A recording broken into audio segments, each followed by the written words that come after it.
Hi, everybody. Welcome to another episode of From Adversity to Awakening, Transforming Hardships into Greater Spiritual Connection and Joy. I'm your host, Peggy O'Neill, and I'm here today with a very special guest, my one and only bestest nephew, not my only nephew, but one of my But the one of best my one. one of my best ones, yeah. So this is LT Slater. Hi, LT. Hi, Peggy. How are Yeah. you? I am good. I'm so glad that you're here. And I am glad to introduce you to my audience and have you on this podcast about overcoming adversity because this person right here, he has been through the of anyone I personally know, he's been through the most illness adversity of anybody because he was sick for 10 years and he had two baby children. His daughter was born the week that he was diagnosed with cancer. And he will tell you a little bit about his life, and I'm gonna let him tell you all that story.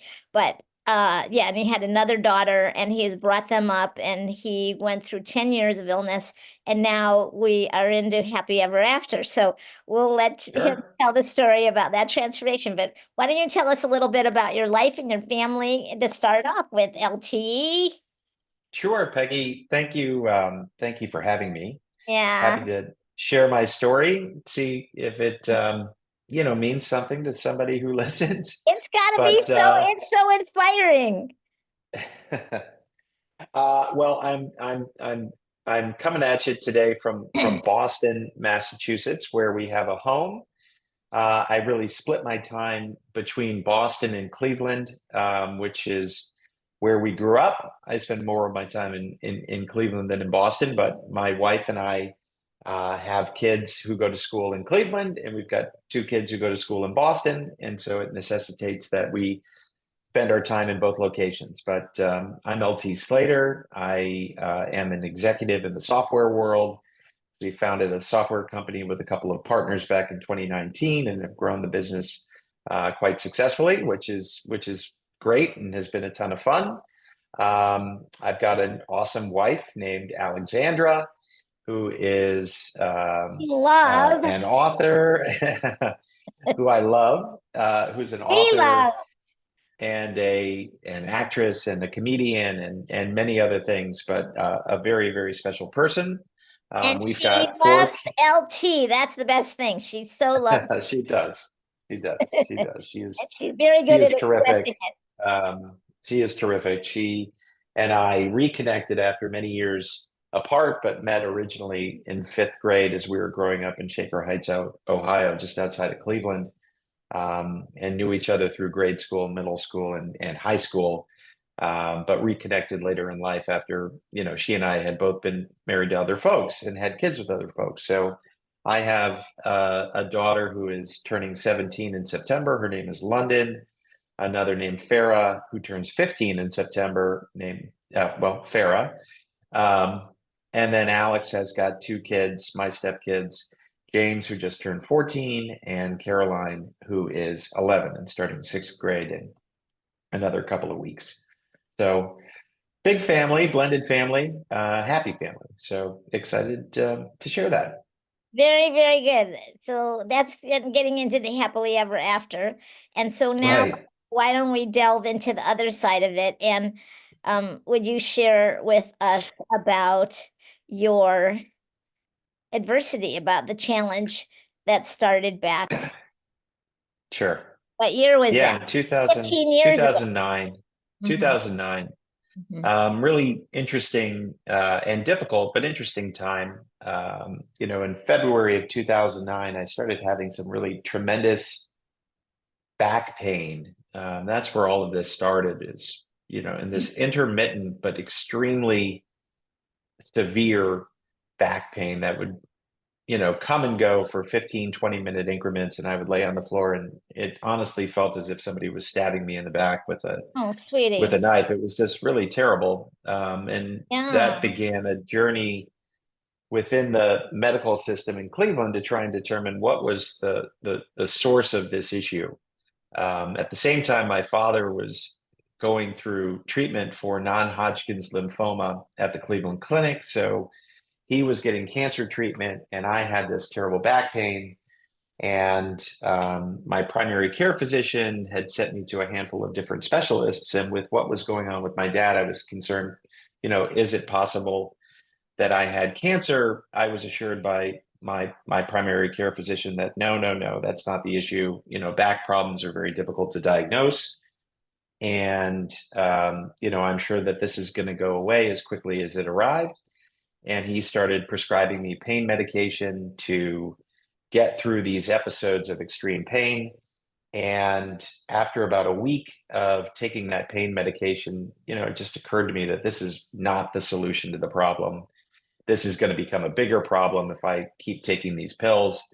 Good for you. So I sought some other advice. I actually found a young female doctor at the Cleveland Clinic who was a spine specialist, and she took a look at all of the blood work and other tests that had been done and became concerned that there was an issue. It wasn't a spinal issue, but she felt that we should press forward with a bone scan to see what was really happening. And when we did that, we found that I had a severe infection in one of the vertebrae in my back, and it could be an infection. It could also be cancerous, which is the type of infection. And so when they found that I had this issue in the L1 vertebrae in my back, they asked me to get a PET scan because they knew they had to biopsy the bone, but they would prefer to biopsy soft tissue. So if there were a cancer issue outside of that particular vertebrae, it would show up on PET scan. And of course, when I took the PET scan, it lit up all over the place. And it was found that I had stage 4 Hodgkin's lymphoma. So that, yeah. So I didn't know that. Yeah. Well, stage 4 Hodgkin's lymphoma, I was diagnosed officially after they biopsied one of the tumors that had grown out of my lymphatic system. And that was 2 weeks after my father had finished his cancer treatment. And in many ways, I thought to myself that having him go through what he went through was sort of in preparation for me to have to deal with that issue. It was a strange connection between the two of us at that time. Yeah, he could. Because the cancer that I was diagnosed with was entirely unrelated to what he was diagnosed with. But in the end, we ended up with the same oncologist who's a lymphoma specialist at the Cleveland Clinic and vice chair of the Towson Cancer Center. Wow. Yeah, a really, really interesting time. And again, when I was diagnosed, it was August 18th, 2009. And my wife at the time, my daughter's mother, was 8.5 months pregnant with Farah, the younger of my 2 daughters. So, not great news to get when you've got a baby who's about to turn 2 and one who's 2 weeks away from being born. No, because that is a busy time for parents. And very demanding, very demanding. You got kids, you got work, you got wife, you got relationship, you got your everything else. So the responsibilities that I had in my life, it got worse. It did. I mean, out of the gates, obviously it's shocking to get a stage 4 cancer diagnosis, in particular when you have so many responsibilities, right? The responsibilities in my life and you were expanding old? Like 33? very, very quickly. How old were you? I was 35. 35. Well, that's even more shocking, LT. Yeah? Like so shocking. Well, for this particular cancer, it sort of strikes people at 2 different stages in life. And so it is a very rare cancer. Hodgkin's lymphoma is quite a bit more rare than non-Hodgkin's lymphoma, but it does seem to show up in men in their 30s, or it shows up in your 70s. Oh, wow. So it was not terrifically unusual for that particular cancer, although that cancer is really rare. Now, when I was diagnosed and we started to understand more about the disease, it was somewhat relieving to find that it is a highly curable cancer. They have a course of treatment that in all cases, regardless of stage, is 85% effective in curing the patient. Wow. And so Uh-huh. when I came to understand that, I sort of thought about this as, basically a terrible flu that I'm going to have to deal with for about 6 months going through the chemotherapy treatments. But once that's done, given the fact that 85% of people are fully cured, I just assumed that I would be part Be of that there. 85%. So it was helpful for me to really minimize in my own mind the danger of what it is that I was dealing with. Yeah, yeah. And so for that period of time during that first course of treatment, we sort of knuckled down and we took the kids out of school because of the risk of them bringing home sickness that I would have a difficult time Right. dealing with. So our Yeah. soon-to-be 2-year-old was to start preschool at that point, but we pulled her out of school and we sort of all hung out together in the house for about 6 months, and it in some ways was kind of an interesting and positive time between us, because I would never have been able to spend that time with my kids if I weren't sick. I would have been working. So after that first round of treatment, I was in remission. About 6 months later, I went in for a scan and found that it had come back. Uh, and at that point, things got quite a bit more challenging really fast, because when you've got a really rare cancer that has one drug protocol that's really, really successful, there's usually nothing that comes behind it, because there's no reason for researchers, there's no money for drug companies to Right. pursue additional treatments for something that has a really high success rate.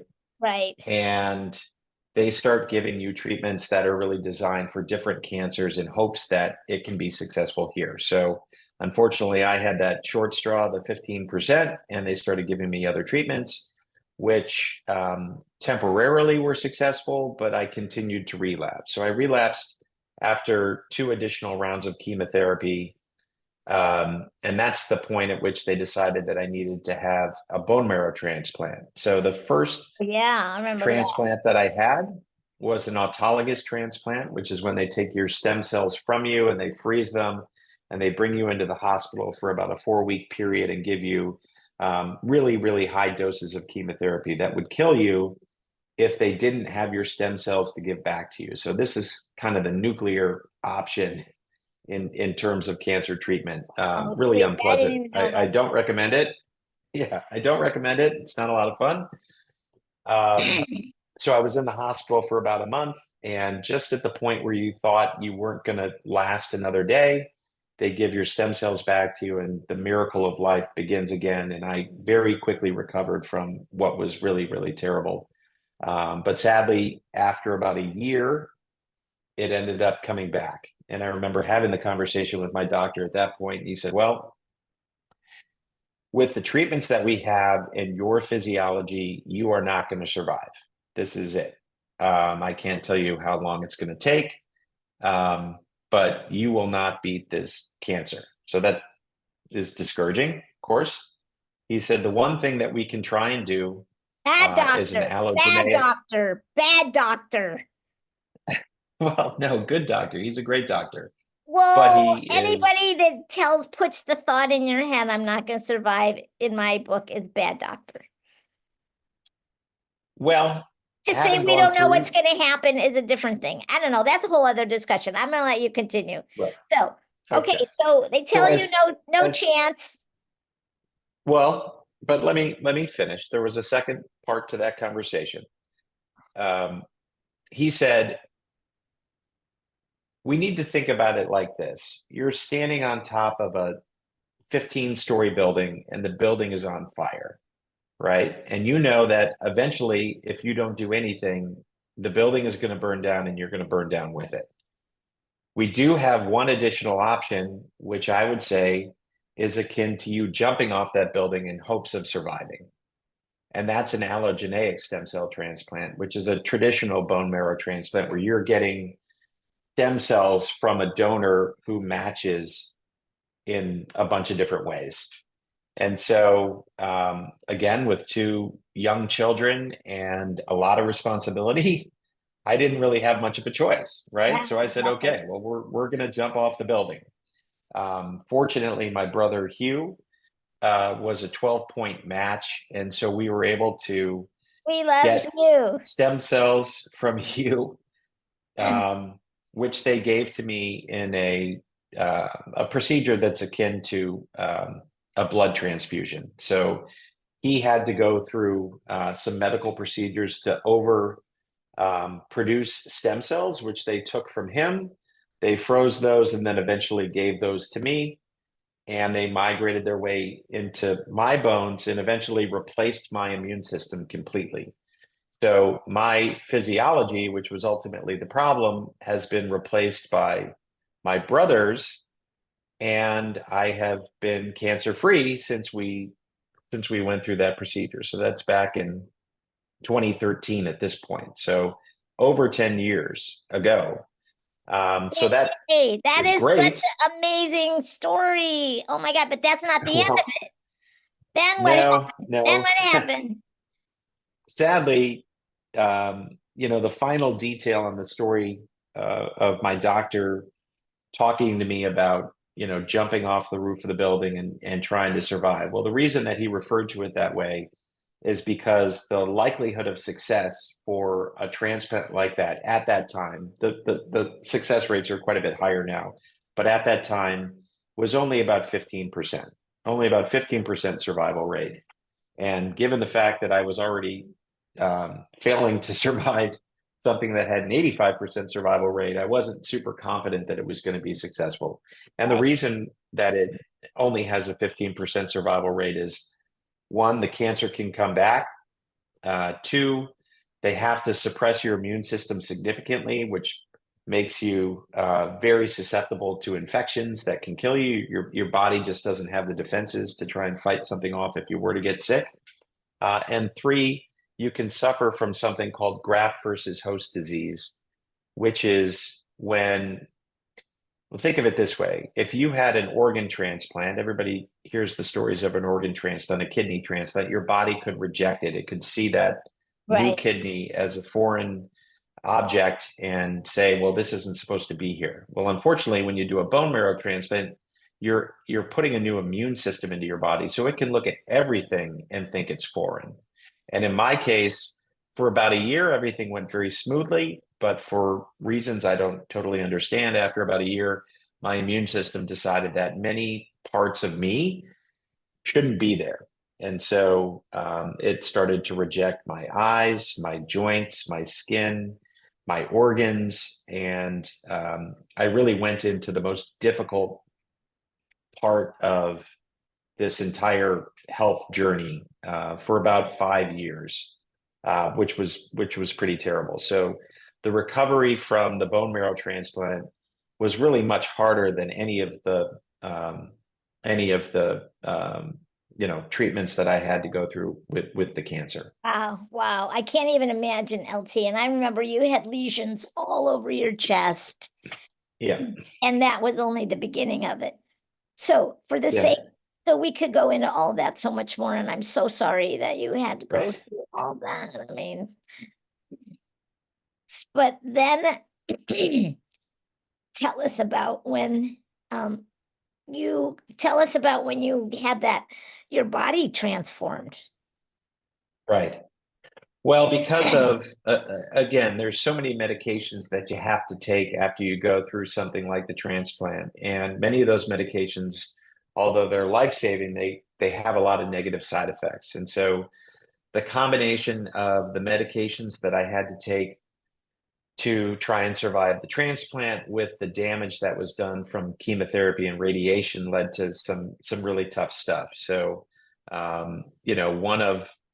one of the things that I had to take, and I think most of us have had an opportunity to take prednisone because it is the treatment that you have for so many different things, from poison ivy to, you know, bone Lots of marrow transplants, right, right. lots of things. But we all know that prednisone is a pretty tough medication, and for about 2.5 years, I was taking 200 milligrams of prednisone a day, which is a tremendously high amount of prednisone, which caused me, well, one, it caused me to gain about 150 pounds. Not I like to say that I didn't earn it, right? I was You had giant, to eat. but I didn't get to eat, pizza and ice cream and everything else to get that way. It was just pure swelling. Once I started taking prednisone at that level, in the first week that I did it, I gained 45 pounds, just pure Whoa. swelling. Whoa. But in the end, I was over 300 pounds, and today I'm at about 190. So very, very different. And that was hard because your friends, your family, they practically don't recognize you. When you look in the mirror, you Practically, don't recognize yourself. we went out to lunch one day and your friend from like college saw you and Yeah, after like 20 minutes comes over like, are you LT? And he could not right. recognize you. Of course, I only Yeah, recognized you because I had seen sort of the transformation over time, but it was yeah. severe. Your It looks was severe. severely Yeah, it was. different. Yeah, it And was. It was. It was tough. It was tough. And, yeah. you combine that with some of the other side effects. And I then, practically went blind. The prednisone caused me to oh have God. cataracts develop in a very short period of time. So I had to have double cataract surgery. As you mentioned before, because the graft versus host disease had attacked my skin, I had, open, it sounds gross, but open sores all over my stomach, my legs, my back, and they couldn't do anything to get those to close. And so in the end, many of those sores they cauterized, which is a very painful procedure. It's like Civil War type stuff. Yes. But it was the only way that they could get the skin to stop deteriorating. So it was a very This is severe adversity, LT. I mean, severe. yeah, And I want to throw in one more point of adversity that you haven't mentioned from a psychological point of view of being a person who was very handsome, very yeah, athletic, very uh, capable, and a very good earner, and a successful in many, many ways. And then especially around your looks, to have your looks taken away from you and to no longer have that and to have your physical capacities taken away. So that was in the whole other level of internal adversity and sure, challenge that you had to deal with. Yeah. right. I mean, it did. There were times certainly where it just felt like all of that adversity, piled up, had snowballed in such a way that it was difficult to see how you could ever get yourself back to a place of happiness because it was so Yeah. So unclear how as to did whether you? or not I'd So ever tell us, really this get is the through it. part I want to hear. How did you? How did you get through all that? Well, it it was a lot of hard work. It was a Yeah. lot of hard work. Between the years of 2010 and 2020, I had over 1,000 separate doctor's appointments at the Cleveland Clinic. So I spent almost that whole decade going to the hospital 3, 4, 5 days a week and going through some experimental procedures to try and, again, get my immune system to calm down. I had been, a pretty successful business person before this happened. And I did try It's and very continue to work successful. through a lot of Very this. successful, everybody.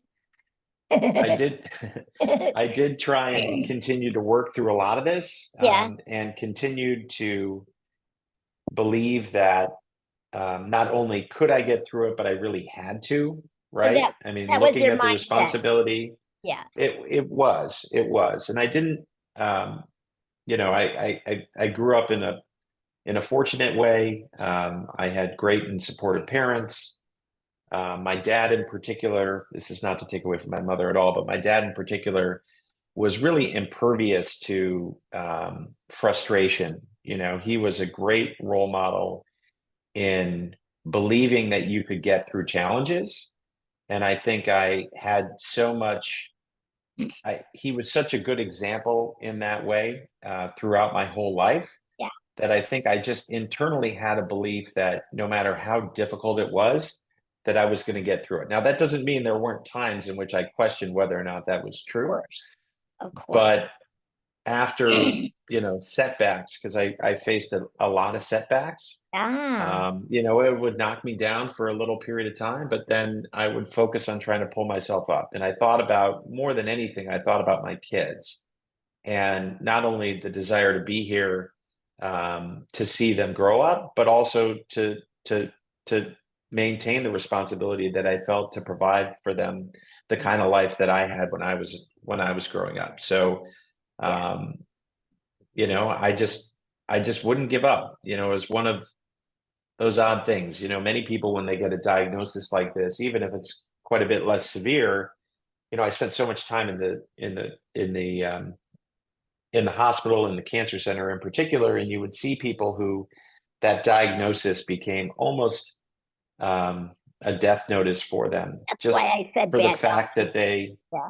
yeah, I mean, just for the fact that, you know, it was such a challenge and they just weren't equipped to deal with the challenge. And I remember sitting there thinking to myself, man, look at all these people. And I remember having a conversation with my dad at the time, and he's like, "You do realize that you're sicker than like all of them?" I'm like, "I am." So I just sort of, like, I don't know, there was something about the way that I thought about it where I just didn't.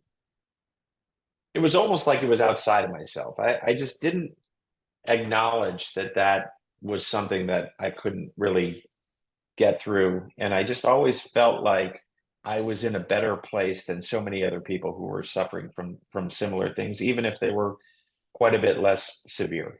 Yeah, so I think it speaks so much to the power of mindset and so much to the power of determination and the role of Right. having an amazing role model, someone to support, who showed Right. you, adversity comes, guess what? You're tougher than it Right. and you're going to get through. So those are all amazing things. Did you have other things that helped you, LT? Did you read Sure. inspirational things? Did you have a practice? What else? Um, I don't, honestly, not really. Mhm. I mean, I think there were a lot of things that I tried. Yeah. I will say, I've given credit to my dad for giving me, I think, the right attitude and mindset. Mhm. But I should also, share that my mom is one of the toughest people of all time and was Hi, extraordinarily sister. supportive through this entire process. And so,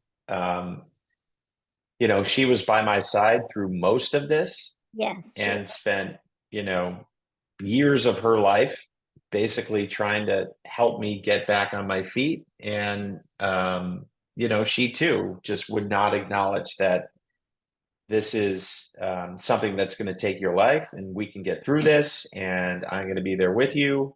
And that was very helpful for me. that That was is very helpful for me. yeah, yeah. And she really dedicated and left her home in Florida and came to Cleveland and was with you on your bedside a lot. So A lot, a yeah, lot. we're Yeah. we're so grateful. So that's another thing. They have loving support. They have someone there to have Yes. someone also cheering you on and saying, we're not Yep. giving up, right? Yeah. So that's Yeah. I awesome. mean, to be totally honest, if not for that support and if not for having the responsibility of my kids, I don't know that my mindset would have been nearly as strong. Well, But those are good things to get your mindset into. Like, I gotta beat this. I got to. I have right. to. I have to. Right? Well, but I mean, Man, I've had a lot of people who, it's like I I was have just to going to and say, I can. You also believed I can beat this. I think that's part of right. it also. Well, it's not that I told myself that I can, it's that I told myself I don't have a choice. This cannot be the end of me because I've got too much that I have to do. Yeah. And so, with that as my Yeah. focus, I just kept putting one foot in front of the other until eventually, Yeah. some of these experimental treatments that they were giving me to try and reduce the issues I was having with graft versus host disease started to take hold. I could start reducing the medications that I had to take to suppress my immune system. I started taking less and less prednisone, and I started to deflate and come back to who I was. And And the beautiful um, LT. yeah, LT, tell us about how, this do you notice that your ability to experience connection changed as you started to overcome the adversity? yeah, it has. I think, Tell us about and that. part of it is the adversity, and part of it is just getting older and a bit wiser and a bit more mature. I Mhm. think there's so many things in my life that meant a lot to me when I was younger that I came to realize are not nearly as important as I thought they were. Uh-huh. And that, the people in your life, who you care about and who really care about you, that's what it's all about. Mhm. Um, and so I think the circle of friends that I had, has gotten quite a bit smaller because I choose to focus my time much more on the people who are really important to me than some of the relationships that were, superfluous. Yeah. So do you feel like any of that has shifted your experience of joy in your life? Oh yeah, absolutely, Tell us about absolutely. I that. mean, again, one of the things that, um, I told myself as I was laying in bed and every night thinking that I might not wake up in the morning, I told myself that if I was ever to get myself back on my feet, that no matter what I did, I wouldn't do anything unless it was in the service of happiness. Mhm. We all have to do things that we don't want to do. I wasn't going to do anything that I didn't in some way feel was directionally towards happiness, happiness for me, happiness for my family, happiness for my kids. Um, so, that was something that I dedicated myself to, and I feel like I'm really true to that. I don't do things, um, that are a waste of time. I don't do things that are tedious unless I know that, going through that experience is in some way in support of getting someplace that I feel like we really want to go in our lives. Yeah. So how would you, I mean, of course you went through a huge ordeal. We didn't even mention the fact that you were married to a crazy person and that whole challenge. So, Right. I don't really want to go there, just to mention that that was on top of all that you were dealing with and getting out of that Yeah. marriage. So, and not just crazy, but nasty, a nasty person. And I don't know if that's, I'm sure it doesn't sum it up at one sentence. Right. Um, but Well, it was an added, it was an you, added you know, adversity. and Huge. to be totally fair, what our life became by comparison with what it was not what anybody expected. Yes. And Oh, it was really, really hard. And some people are built for that and some people aren't. I think it just exposed the fact that maybe we weren't right for each other from the beginning. And when things got really challenging and you're with somebody who's not really your person, their support for a situation like that just diminishes and then eventually just ends. yeah, exactly. And she didn't have resiliency. She did not have empathy. She did not have, she wasn't a good, she was not like your mom and your dad. Let's just say it that way. Maybe, you know, That is right. That is right. When yeah, you get married and you say, well, for richer, for for better or worse. for worse, well, we ended up with worse, and she was only interested in the better. Yeah, yeah. So, and now tell us, and then you went on and got together with your friend from fifth grade, who you've known, like been Right. dating your friends all through your life. It's amazing. Birds of a feather. It's such a great thing. A Yeah. birds of a feather flock together, and now you're in a very happy marriage, and I'm so happy for you. Yeah. Yeah, Yeah. No, this is it's just a shame we didn't figure this out originally. I actually shouldn't say that. Her kids are amazing and my kids are amazing. And if things had been different, we don't know what that would have meant. But that's true. I'm very happy that we found each other and that we're together now. And she's a great, great influence and role model for my kids. And I like to believe that I'm a good stepdad to her kids. And, our lives are certainly fuller for being together. So nice. So how would you talk about your level experience of joy, having gone through that whole thing, learning, becoming so resilient, becoming so amazing as the human spirit in you is just off the charts. Right. Well, I'm very thankful. And I, Yeah, it's gratitude kind is of funny good. now that it's kind of funny now that it's been a number of years since I've really been in trouble health wise. Uh-huh. I think back on it, and I think again, this is sort of the power of the mind and mindset. It almost feels like it happened to somebody else, Yeah. you know. And I'll talk to my mom, who was there for so many of the details, and she'll bring up something, and I'll be like, "Gosh, I forgot that even happened."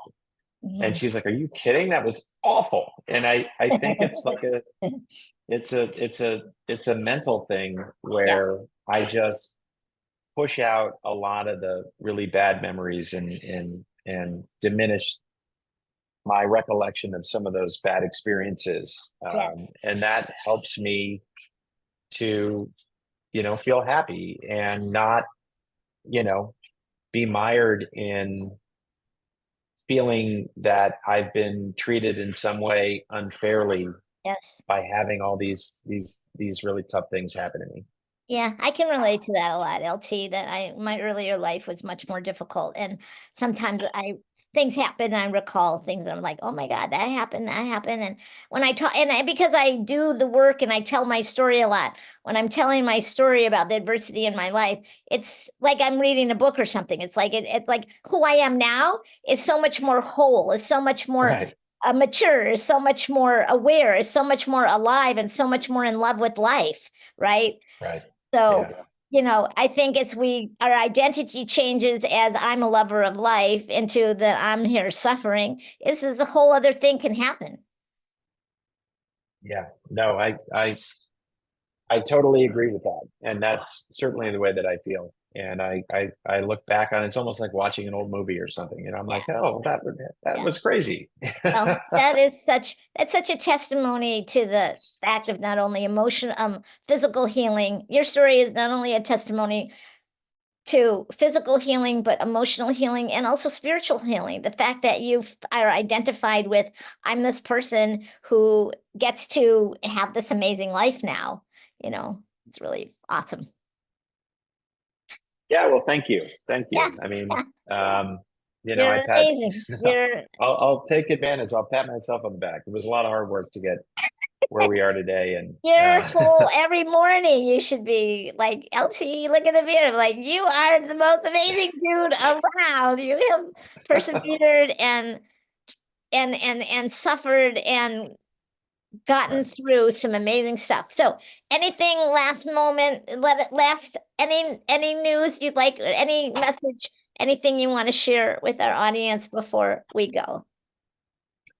Well, I think the one thing that I think has been most helpful to me during all of this is to just try and remember to believe in yourself, that you can do a heck of a lot more than you think you can.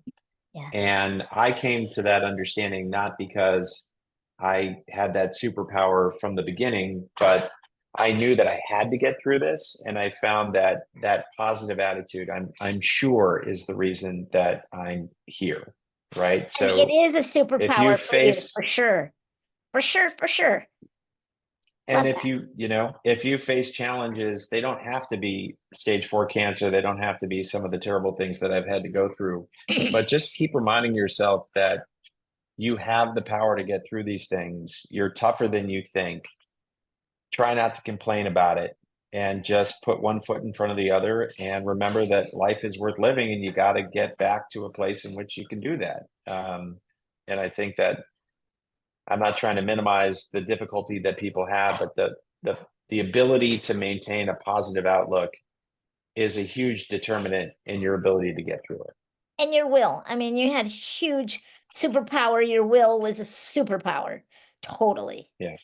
Yeah. So those are amazing, beautiful words, LT. I'm sure our audience will be very inspired and moved and hopefully take action through our conversation today. Thank you so much for being here, Of course. sharing your amazing story, sharing your amazing self. And I guess that's it for today. Thank you for being with us. Stay tuned. A week from Wednesday, you'll get another episode, and I look forward to seeing you there. So long for now. Great. Thank you, Peggy. Yeah, thanks, LT.